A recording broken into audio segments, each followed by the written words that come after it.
Струмица од почетокот на пандемијата, заклучно со вчера, има евидентирано 588 лица кај кои е диагностициран вирусот COVID-19. Во моментов активни се 358 случаи. 211 пациенти оздравеле, а бројката на починати е 19. Ситуацијата во овој регион ескалираше последниот месец. За илустрација, на 17 септември во Струмичко имало околу 150 заболени, 90 активни со COVID-19. Каква е ситуацијата во овој регион, разговараме со директорот на Струмичката болница и впрочем, дали има капацитет и ресурси да се справи со оваа криза, разговараме со директорот Наке Гогов. Директоре, каква е оценувата ситуацијата во моментов во Струмичко со COVID-19? Состојбата во Општа болница Струмица со пациентите кои што доаѓаат на лекување и бараат помош во Струмичка болница се поголем. Значи, зголемен бројот на пациенти кои што се тестираат овде, кои што излегуваат позитивни, а и пациенти кои што треба да се лекуваат во болницата. Значи, во последниот месец имаме зголемен број на пациенти кои што бараат лекарска помош во болницата во Струмица. Загрижувачка, алармантна или очекувана ситуација? Алармантна состојба, од ние до пред еден месец немавме така зголемен број на пациенти, имавме 2, 3 до 5. Тоа беше подносливо и за персоналот, и за сместување, и за лекување. Сега состојбата е влошена. Имаме голем број на пациенти кои што треба да се лекуваат во болницата во Струмица, но капацитетите за сега се пополнети. Директоре, каква е состојбата на инфективно одделение и дневниот ковид центар пред кој го реализираме ова интервју?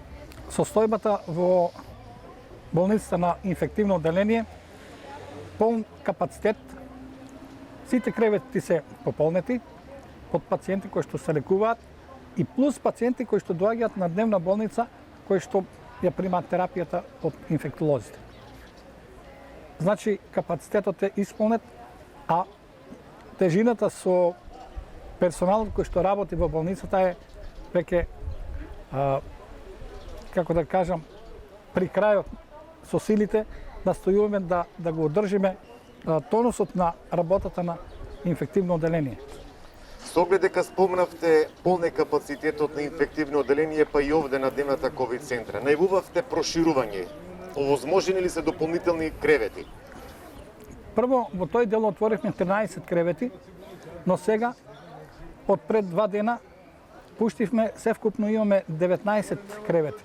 Значи, се прошири уште за неколку кревети, така да се пополни бројот на креветите кои што можат да ги примат пациентите во нашиот ковид центар. За сега состојбата е скоро алармантна и капацитет се исполнети до последен кревет. Планирате ли проширување со нови простори за сместување на пациенти кои што им е потребна лекарска нега? Ако продолжи состојбата како што е сега, треба да се планират простор кој што би примил уште неколку кревети, така да би одговориле на барањето на пациентите и бројот на пациенти кои што треба да се лекува во болницата е поголем. Колку во моментов на инфективно работат инфектолози? Знам дека имавте тројца, еден беше на Позитивен, беше на домашно лекување. На инфективно одделение работат моментално 20 инфектолози и специјализантите кои се на специјализација се повлечени и се вклучени во работата на инфективното одделение. Значи, екипи кои што се од специјализантите составени, 20 прва, 20 втора и 20 дежурни од специјализантите им помагаат на инфектолозите во инфективно одделение. Освен на инфективно, дали овие инфектолози доаѓаат овде и во дневниот ковид центар или друг персонал овде покрива? Не, тоа е персоналот што покрива овде во ковид центарот е од болницата, од сите одделение се формирани екипи, сестри и друг медицински персонал кој што помага во овој центар. Инаку персоналот на инфективно одделение е малку, не е доволен да ја покрие работата на ковид центарот во болницата. Рековте дека постојано барате до Министерството за здравство ангажирање на нов персонал. До каде е ситуацијата? Дали веќе е надминат овој проблем, директоре? Ние постојано бараме помош од Министерство за здравство да, ако има услови, да не одобрат или да се најдат колеги инфектолози кои што би помогнале во овој случај во болницата. Меѓутоа, ситуацијата е таква да скоро нема инфектолози. Нема во блиска опкружување инфектолози кои што би дошле да ни помагаат во болницата. Нема од каде да се набават, мислам, ангажирање инфектолози. Во однос на медицински сестри со оглед дека исто така бројот на Бараме и медицински сестри затоа што тој персонал не може да го издржи тоа темпо на работа и да одговори на задачите на болницата. На што се должи, директоре, ова ескалација во последниот месец овде во Струмица, со што стана ново жариште во земјава?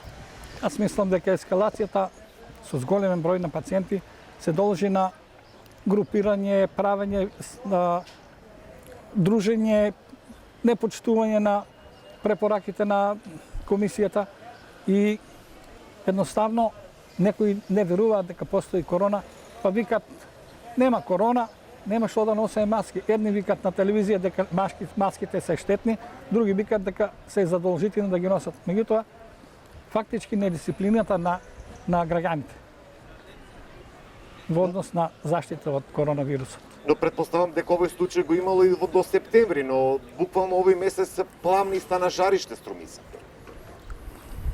Така имаше до крајот на август, имаше во септември, да, меѓутоа сега состојбата ескалира. Значи, се зголемува бројот на пациентите кои што се јавуваат на преглед. Јас верувам дека тоа е како резултат на